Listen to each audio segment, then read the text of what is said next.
So the rains are officially here and it's hectic, and now everyone is realizing the importance of having proper ground clearance on your car, or having a proper 4x4 system, or even at least a mild 4x4 vehicle. Yeah.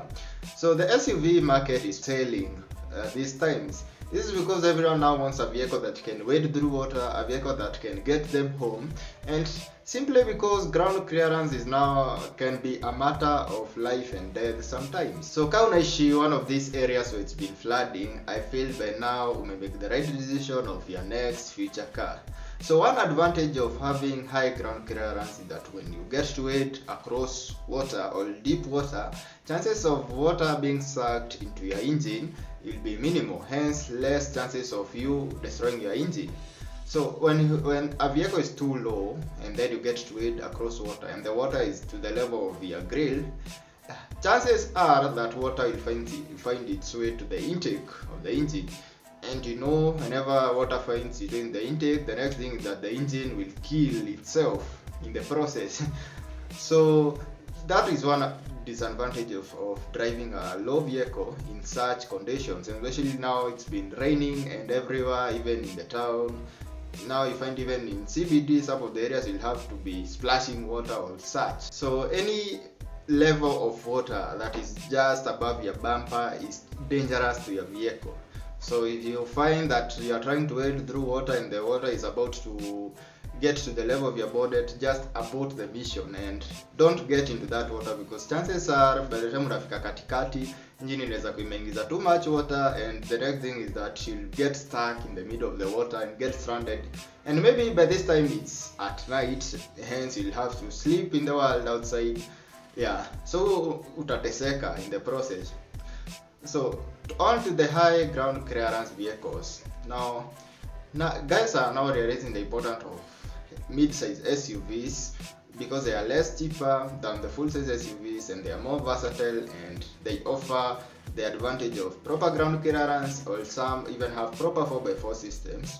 Even though some like the X-Trail have mild 4x4, a mild 4x4 system simply means that your vehicle is front wheel biased. So most of the power goes to the front wheels. So when you engage 4x4, you just get like 30% of the power to the rear wheels. And the other disadvantage of mild 4x4 vehicles is that they have no diff lock. Even if unaendesha gari yenye iko na a proper 4x4 and the diff lock is not working, chances are you'll still get stuck. So this is how it works. Okay, so kwa normal open differential, the tire that is getting less resistance or is on a slippery surface or such gets the most power. That is how a differential is made to work.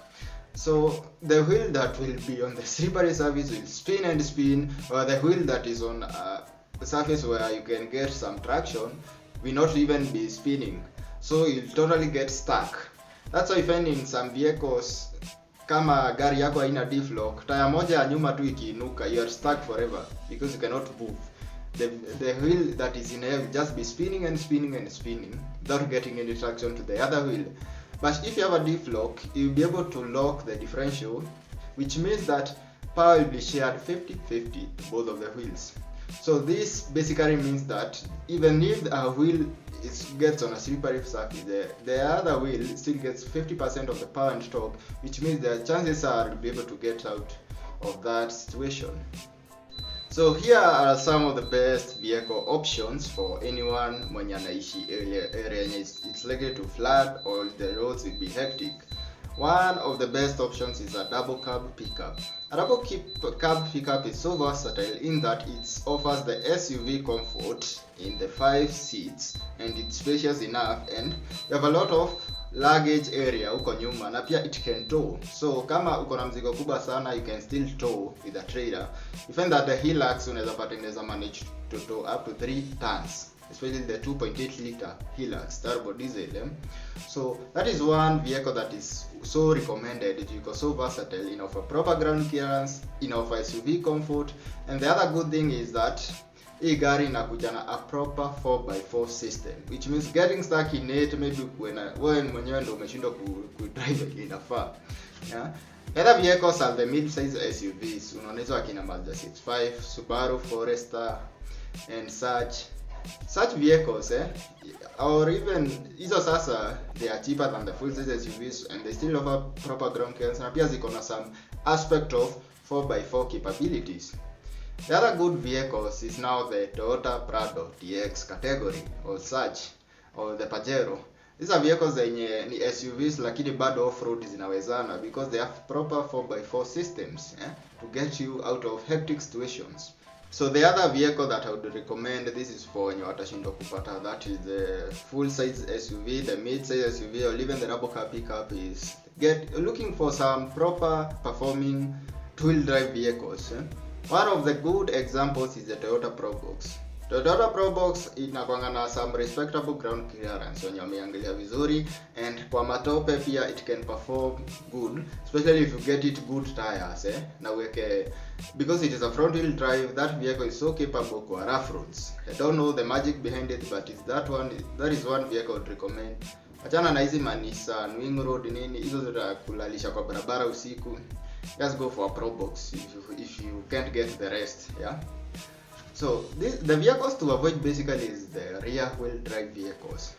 So the one big problem with the rear wheel drivers is that whenever you get into some slippery surface, because there is less weight huko nyuma kwa hizo tires za nyuma, traction inakuanga limited.